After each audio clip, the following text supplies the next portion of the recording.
What's up, Naval? Thanks for coming. Which mic are we using? We're going to use this, and this is for a camera. The other one's for a camera. Oh, I see. Okay, good. So Naval was actually here. I don't know. I didn't tell you this, but you actually did this a number of years ago when the event was much smaller. And I was looking at the attendee list of the last event that you came and spoke at, last Internapalooza you came and spoke at, and Dylan Field was interning at Flipboard at the time. Wow, that long ago. That long ago. And so I appreciate you spending time again with all of us today. Will the next Dylan Field please stand up?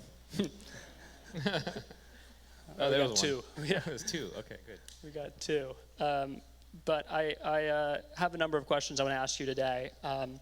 And I'll kick it off with that you have kind of famously said, earn with your mind and not your time. And so if you were an intern in the audience today, and you were 21 with no money but a lot of time and an internet connection, how would you spend your time?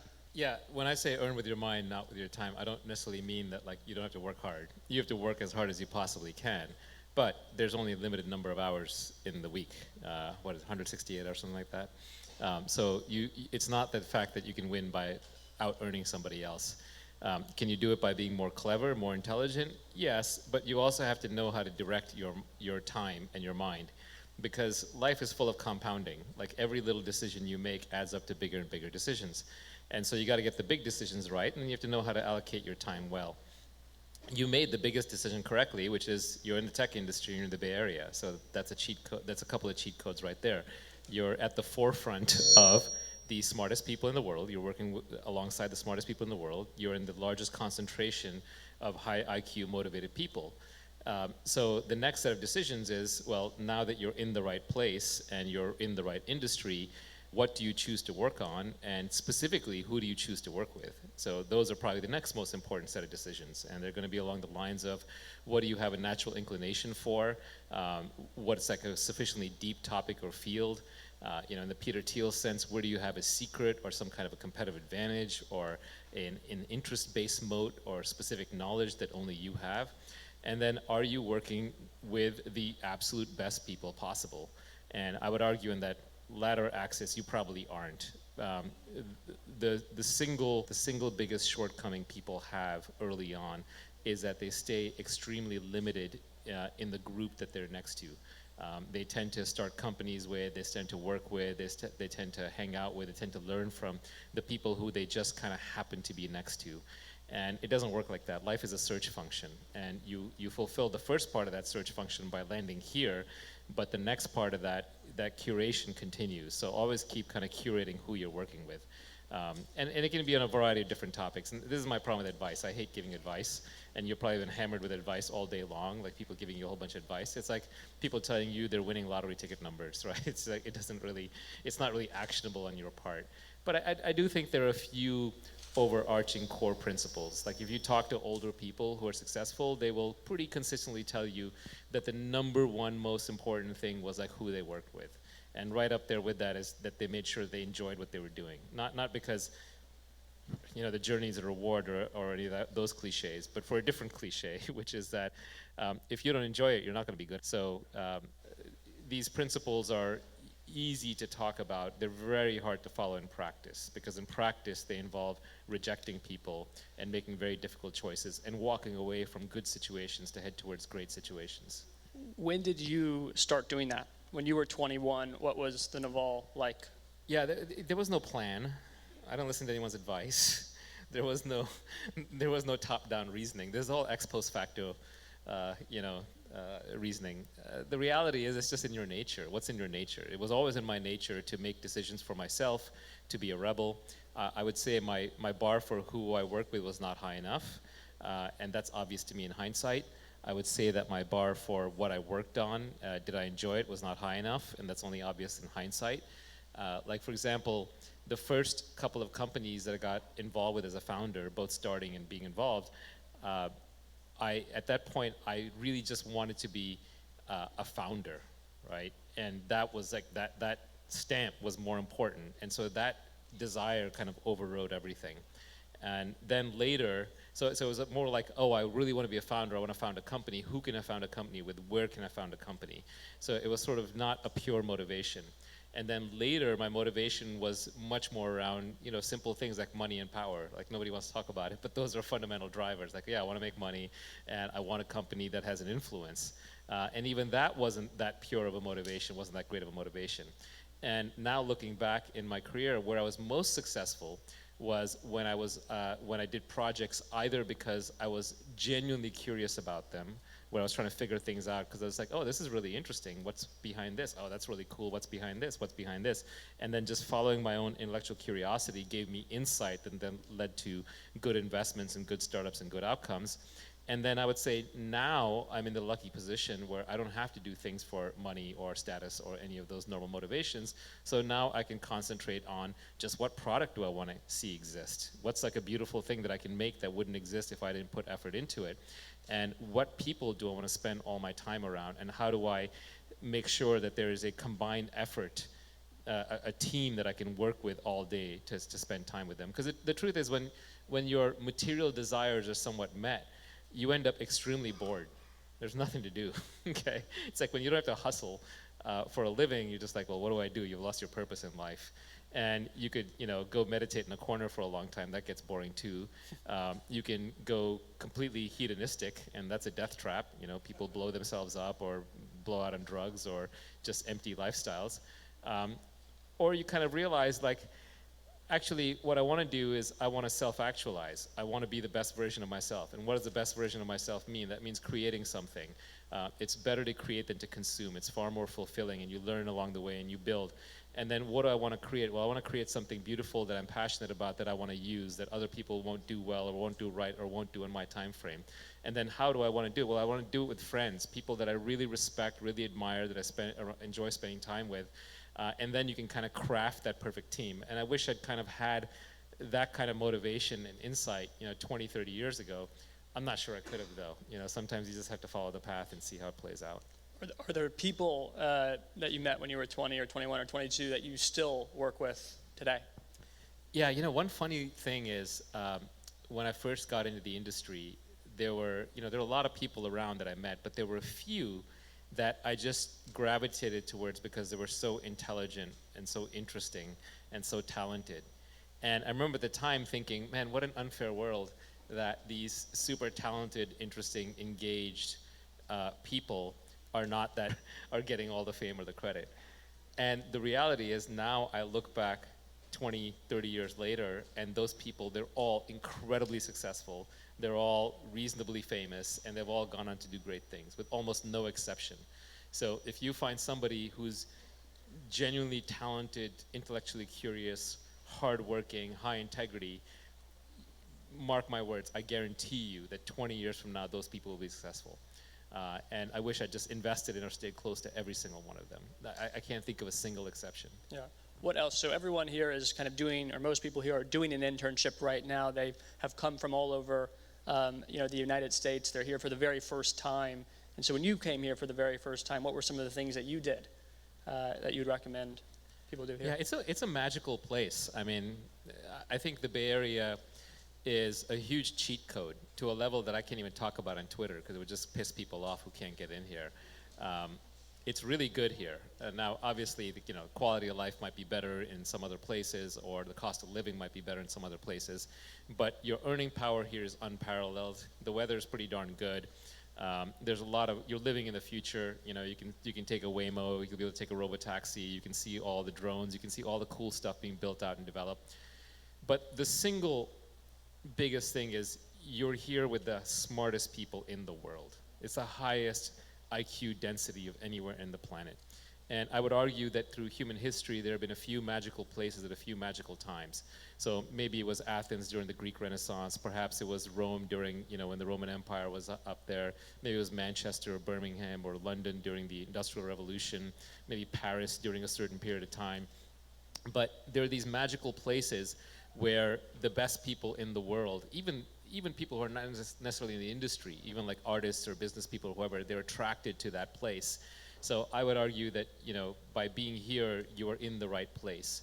So when you're here, you do want to meet people, but you kind of want to, I don't believe in empty networking.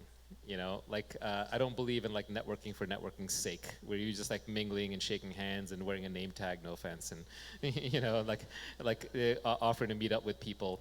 You have to be a little discriminating. What you're really looking for is like-minded people who you deeply respect. I would say earned respect is what you're looking for. You're looking to earn other people's respect, and you're looking for people who earn your respect. And they will earn your respect through their talent, their curiosity, their good nature, their low ego, their high drive, and sort of their vision, right? And so, and it's different for everybody. It's not like there's one person in the crowd we're hunting. That's the, you know, that's the Dylan from Figma problem, right? Like trying to find like the one person who's going to be successful. You can't do that. That's impossible. Rather, it's just who in here is like-minded, someone that you can learn from, someone that you enjoy interacting with, is good-natured and open-minded, and you just want to stay in touch with. So definitely you do your basic networking, but your networking is really just to find those people you connect with. And the best way to match, I think, honestly, is through work. It is not through shaking hands or through talking. It's through working. So that's where hackathons are pretty good. That's where small projects are really good. You know, it's like any group project you're in, whether in school or whether in your business or company, you'll find there's usually like one person in the group that's carrying all the load, right? And there's a lot of people talking, a lot of people slacking, and like, hopefully you're that person. But if you're not, or if you're like number 2 or number 3, and be honest with yourself, you know, find the person who's number 1, who is carrying the load, and make yourself as useful. Trust me, it'll pay off. It just takes a long time. How is Naval spending professional time and days these days? I got a new startup company. It's called the Impossible Computer Company.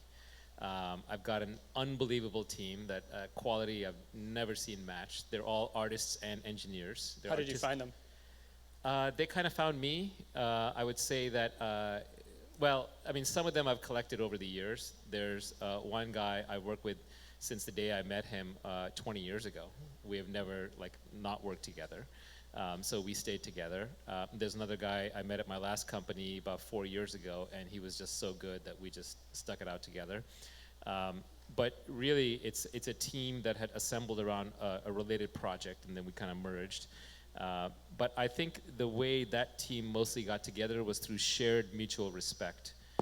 My co-founder is incredibly, has incredibly good technical taste. So what he'll do is he'll find products or research or insights or papers or code that he really admires. And it's usually really weird stuff. It's not mainstream stuff. He's kind of a collector of idiosyncratically cool products and technologies. And he'll find this person somewhere on the internet who's created something marvelous, and he'll deeply understand it because he falls in love with it, and then he reaches out to them, and he sort of will compliment them, he'll offer to help them, he'll ask them good questions, he'll contribute to the code, he'll contribute to the learning, and he's kind of been doing this his entire life.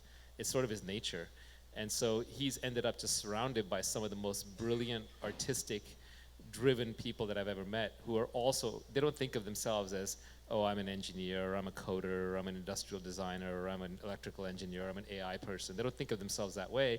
They're just like, these are creators, people who want to create things, and then they'll just pick up whatever skill is needed to create those things. And in this age of AI, that's easier than ever. I mean, these AIs are incredible learning engines for autodidacts. They can meet you at your level, you can interrogate them, you can learn whatever you want. And so I think these people just don't pigeonhole themselves, and they can kind of dive into anything and learn anything and build anything.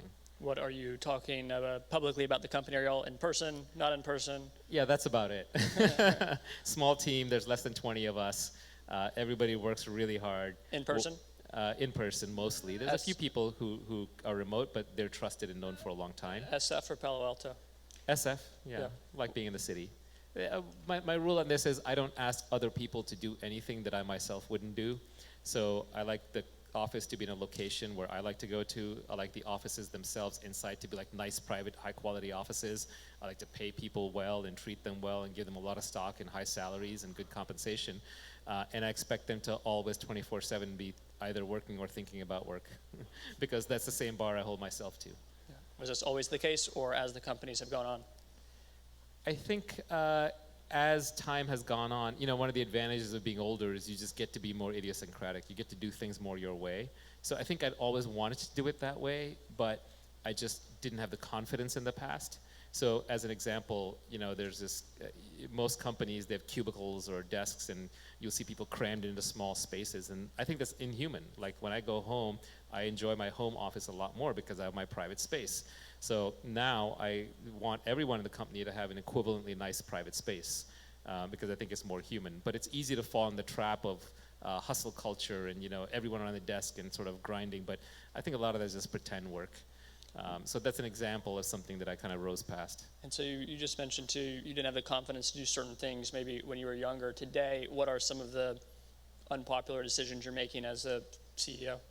Yeah, I fire people much, much faster, hire people much, more slowly, resist hiring. I pay people better. I give them more stock. Basically, my rule on this, pay twice as much, but expect 10 times the output. And I don't mean that in terms of hours, I mean that in terms of actual output, because we're in creative domains. So in a creative domain, the right decision is infinitely more important than the wrong decision, or infinitely more valuable. And the same way that someone who's properly leveraged is incredibly high output.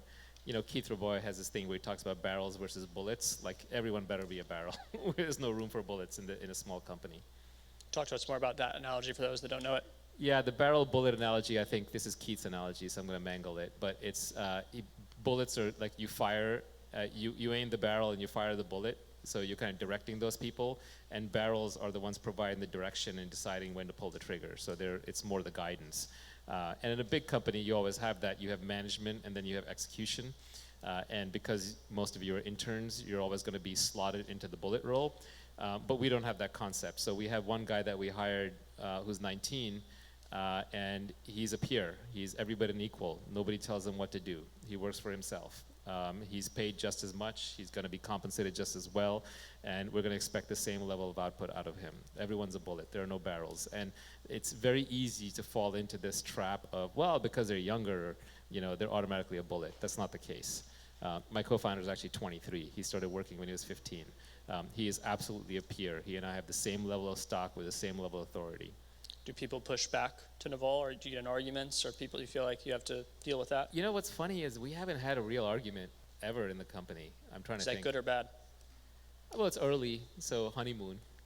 Maybe there'll be real arguments down the line. But I think usually whose domain something is in, especially when it comes to technical stuff. When you're building, it's very clear, like the person who's doing the job actually has the best insight. So yes, you can offer ideas, you can debate, but when you're building, the real way you debate something is like, okay, well, if you're saying you can't do that, well, I'm going to go do that, right? That's how Elon Musk does it, right? He's like, okay, if you're not going to get this shipped within 3 weeks, I'm going to sleep underneath my desk, I'm taking over your job, I'm going to get it shipped within 3 weeks. So those kinds of debates can be resolved through execution.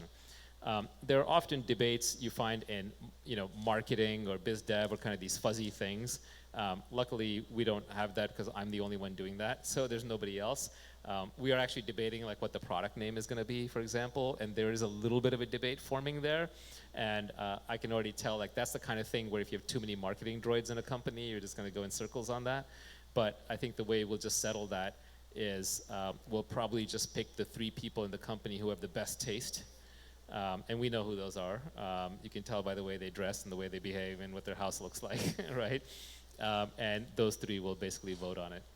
And so you've worked on multiple startups. How do you know when to, what you're doing is you should stop or you should keep going before you have any kind of traction? Yeah, I think people run out of energy and, they'll start feeling burned out. And burnout to me is a clear case that you're not enjoying this anymore.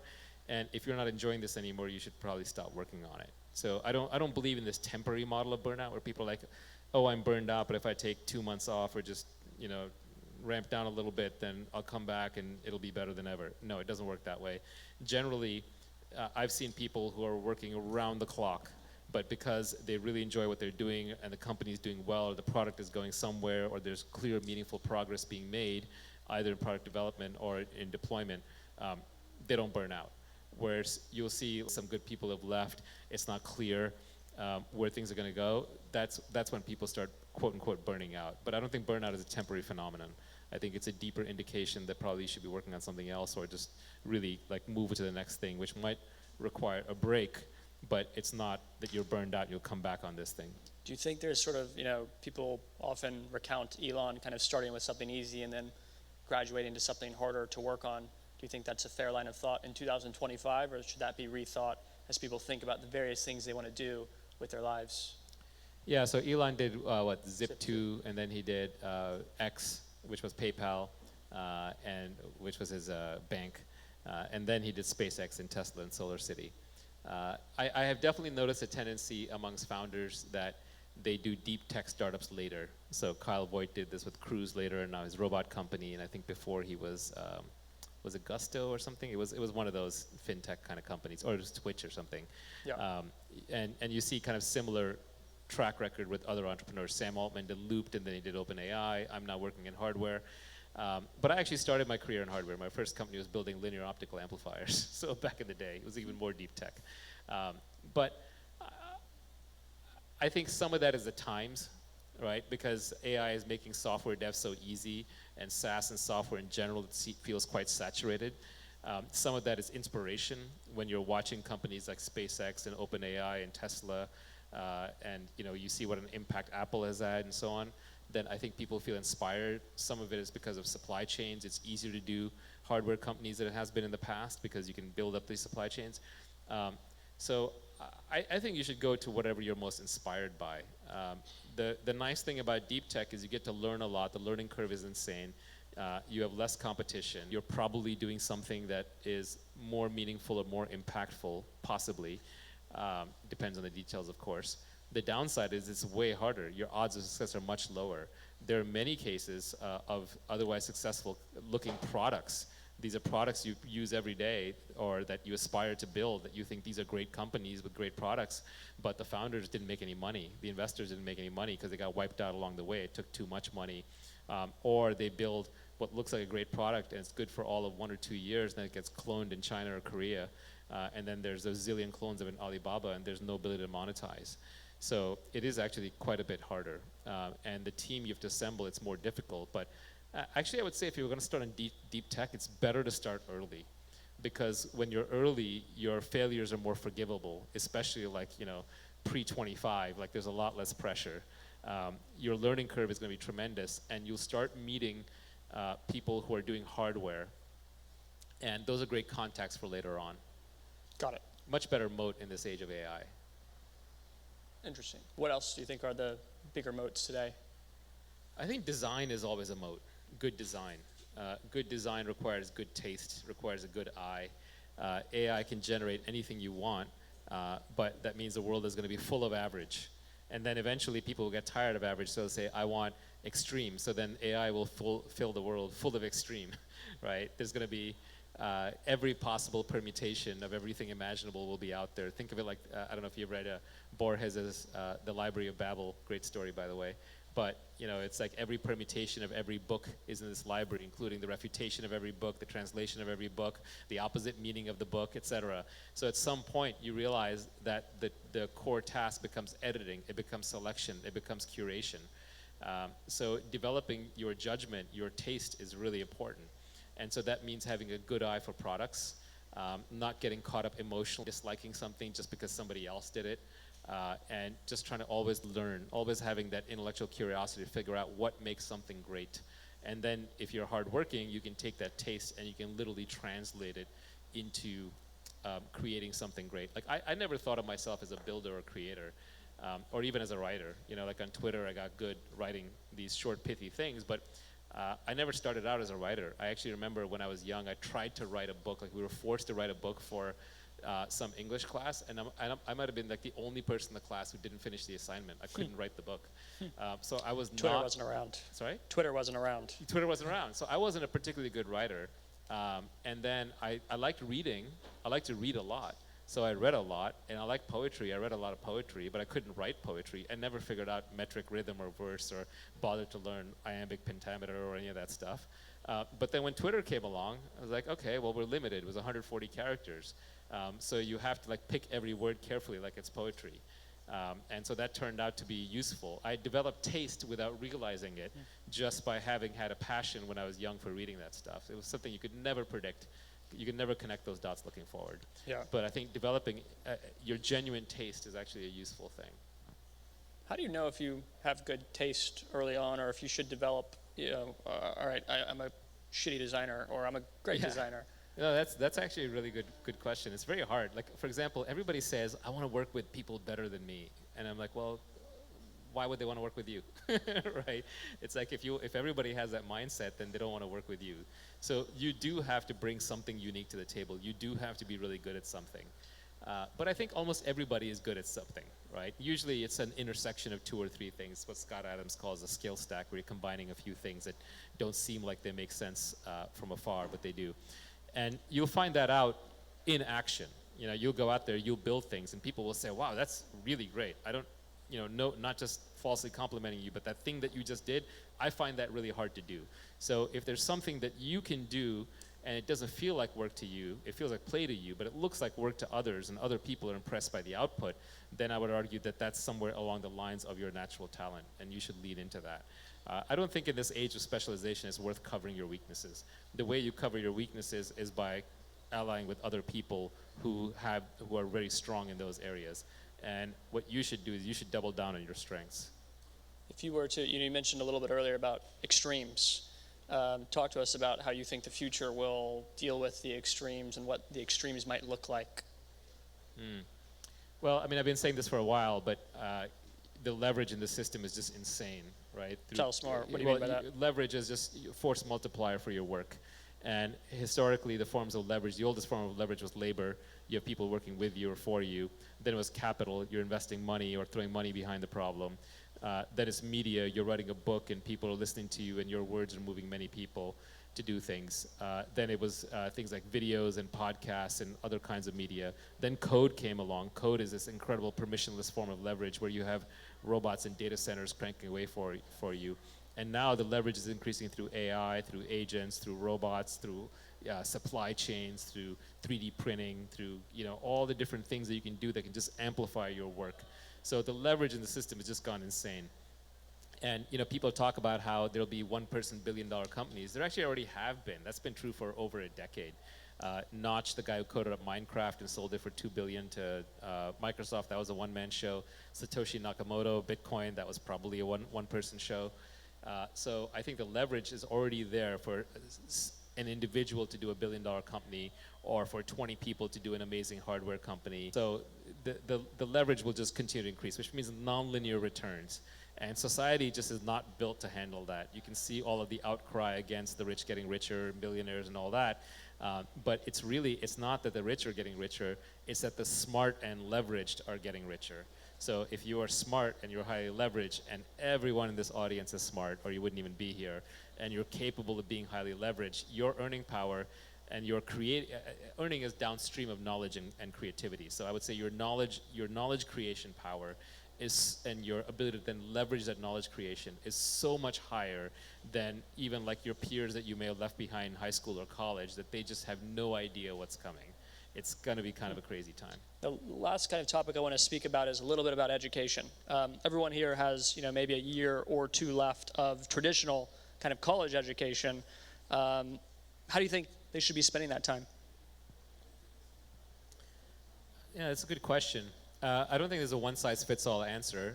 I'll just say for myself, looking back in college, what was useful was when I did really, really hard things, because it gave me confidence to do hard things in the future. So I remember my computer science classes, like I wrote a compiler, which was up until that point like the hardest thing I'd ever done.